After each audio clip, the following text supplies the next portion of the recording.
Sometimes we lose the people we love, not because they stop loving us, but because we stop noticing how far apart we've drifted.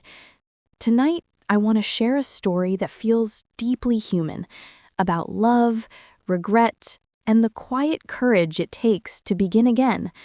My name is Emily Carter, and this is the night I almost lost my family.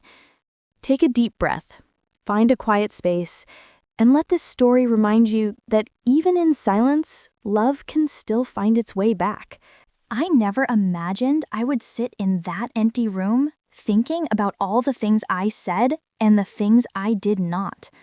My name is Emily Carter, and this is my story of love, loss, and the quiet hope of healing. It all began with a small decision, a choice I thought was harmless, but it turned out to matter more than I realized. I remember the day clearly, early morning light casting shadows across the floor, the kind of light that makes you feel both safe and exposed. I had just dropped off my son, Ryan, at school. I waved goodbye and felt proud, but inside I carried a worry I wouldn't admit out loud. I had promised myself I would protect him, guide him, love him without fail, but somewhere along the way, I faltered. In that moment, I felt it, a quiet ache in my chest, the taste of regret already forming, because I sensed that what I thought was a small mistake would grow. And when it did, everything changed. I wasn't angry when it came. I was worn out from trying to be the perfect mother, trying to hold everything together. And when things fell apart, I felt lost. I want to share how it happened, how I lived it, and how, somehow, I began to find my way back. So I invite you to sit with me, to listen gently, because this is not a story of blame or shame. It's a story of being human, making mistakes, and learning to forgive, even myself. I grew up in a small town named Oakville. My parents, Susan and James Carter, were steady people. My father was a mechanic. My mother worked in the local bookstore. They taught me two things: hard work and kindness. When I met Mark, I knew he was different. He had a quiet laugh and a generosity that wasn't flashy. We married young, and soon our little house was filled with the sounds of laughter and toys and Ryan's footsteps. Ryan was our joy, bright-eyed, curious, always asking questions. Why does the rain fall, Mom? Or, can we go to the park now? I remember the mornings when I'd wake up early to make breakfast, the smell of eggs and coffee, the sound of the kettle boiling. I'd sip my coffee and watch Ryan eat. Mark would hug me and say, "You did good." And I believed it. I believed I was doing good. Life wasn't perfect. We had bills. My mother's health began to decline. Mark's job hours stretched longer. But we had each other. We had dinners around the table. We had movie nights on Sundays, bundled under blankets. I thought that was enough. But there were subtle cracks. I didn't see them at first. They started with how I handled my mother's illness. She needed more care. I took days off. I canceled plans. I shouldered things quietly, trying not to burden Mark. At first, he said, "We'll handle it together." And I said, "Yes, of course we will." But I began to feel separate, responsible, alone. My mother passed away one cold winter night. I held her hand as she slipped away. The next morning, the house felt hollow. Mark lit the fire and asked if I wanted tea. I shook my head. I felt numb. And then I saw Ryan, standing by the doorway, small and scared. He asked, "Mom, is Grandma gone forever?" I knelt and told him yes. And then I told myself yes. The months following were hard. Mark went back to work. I stayed home more, trying to keep things together, but I carried a heaviness I didn't show so that the children wouldn't see. I thought I was doing the right thing by protecting them, but in truth, I was protecting myself from feeling broken in front of them. On the surface, our home looked fine. Weekend breakfasts, homework help, bedtimes with stories, But inside, I began to shrink. I stopped talking about how I felt. I stopped asking for help because I thought I should be strong. I thought I could hold everything. And so I moved forward quietly, carefully, but I was moving toward a fault line I did not yet see. It started with the little things. I forgot to ask Mark about his day. I stopped making the extra effort. One evening, I came home and he was already in the living room, the TV murmuring. He looked at me and said softly, "Everything okay?" "Yeah," I said, "just tired." He nodded. We ate dinner. I was distant. I sensed his eyes on me, trying to reach me, but I was nowhere to be reached. Ryan asked me for help with his science project. I nodded, but I was distracted. My mind looped around how I'd forgotten to call the doctor about the test results. So I said, "Just do it tomorrow, buddy. I'll help then." He frowned. "Mom, can we do it now?" He asked again. I shook my head. "I'll be busy." He walked away, lower energy than usual. I watched him go, and something inside me settled. Guilt. Because I promised him attention. I promised him time. I didn't keep running promises. One night, Mark and I lay in bed. The pauses between our words were long. I said, "I feel like I'm slipping." He reached for me. "What do you mean?" "I don't know who I am anymore," I whispered. "I'm tired of pretending." Silence. Then he said, "We'll get through this." I nodded, but inside, I felt emptier. Small fights began. Over chores, over money, over nothing. I lost patience at dinner. Ryan spilled juice and I sighed. I saw the hurt in his eyes. I hadn't even noticed. I turned away.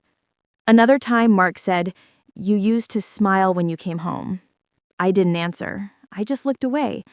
And he walked out of the room. The more I withdrew, the more the others responded. Ryan stopped asking for my help. He began doing his homework on his own. Mark began spending weekends working on the car, taking longer drives. I told myself it was fine. He needed space. But really, I was afraid. Afraid of what was happening. Afraid of losing them. I told no one. I carried everything inside because I thought if I admitted the cost, it might break completely. Then the night came. A small event, a friend's emergency call pulled me away. I left the house at 8, thought I'd be back before 10.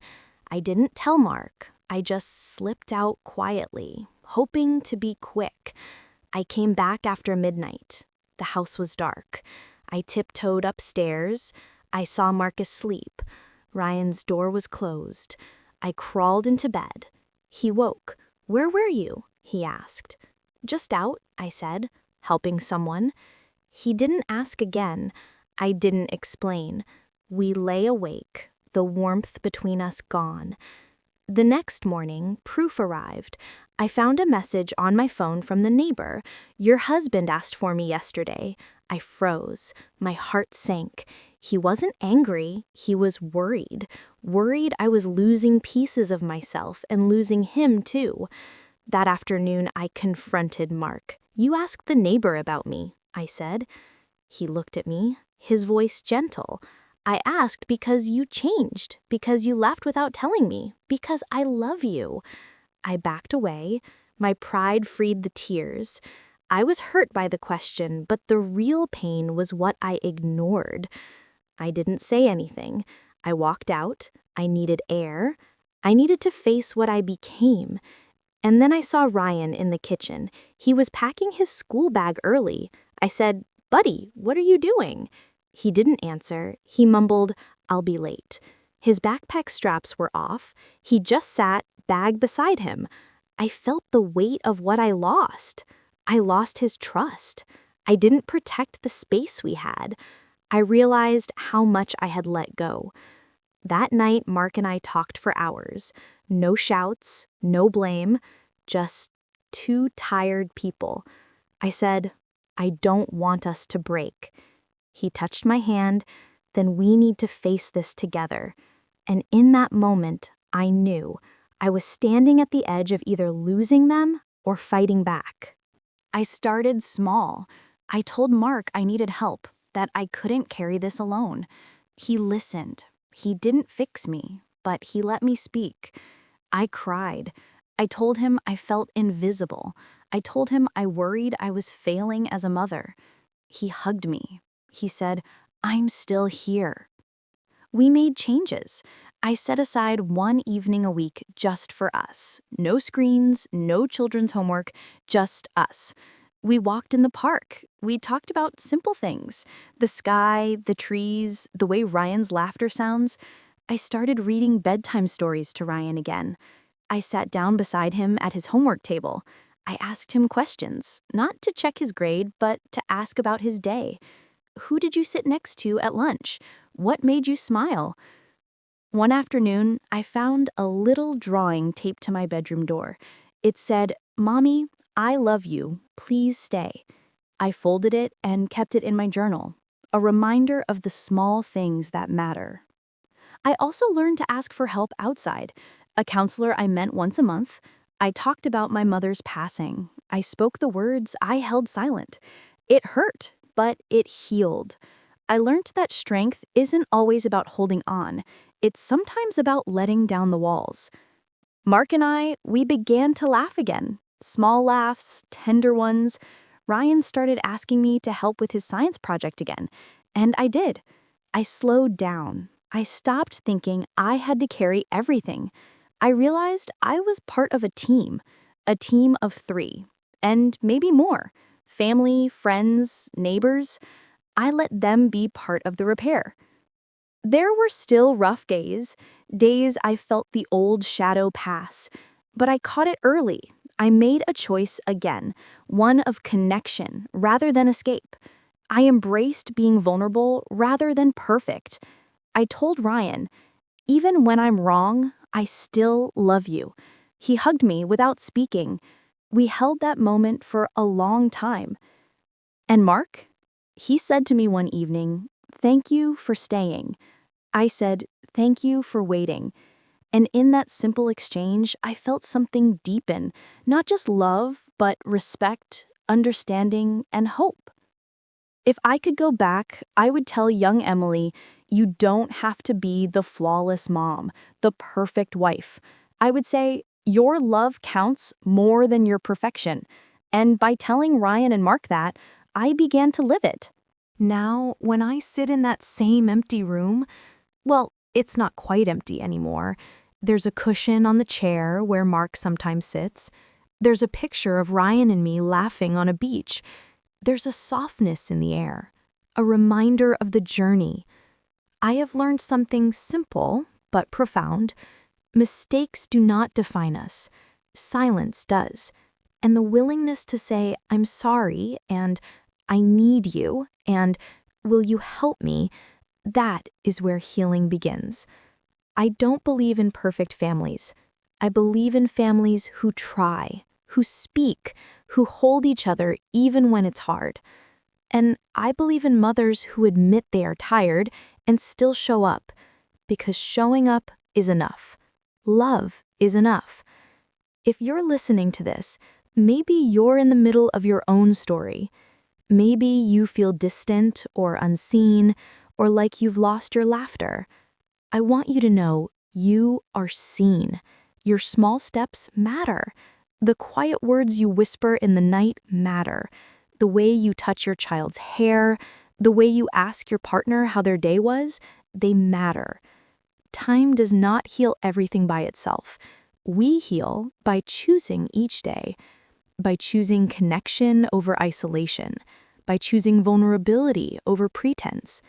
And if you keep doing that, bit by bit, you will find your way back. You will rediscover your laugh. You will hear your child call you mom with warmth. You will feel your partner look at you and still mean it when they say, "I love you." Thank you for listening to my story. I hope it helps you feel less alone.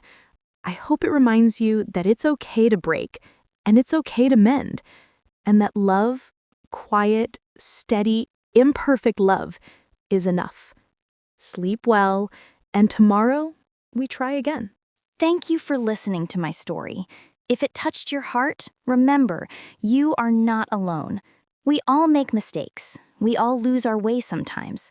But love has a way of waiting for us. If this story meant something to you, please take a moment to like, share, and subscribe. It helps more people find stories that heal and remind us what really matters. Until next time, be gentle with yourself and with the ones you love.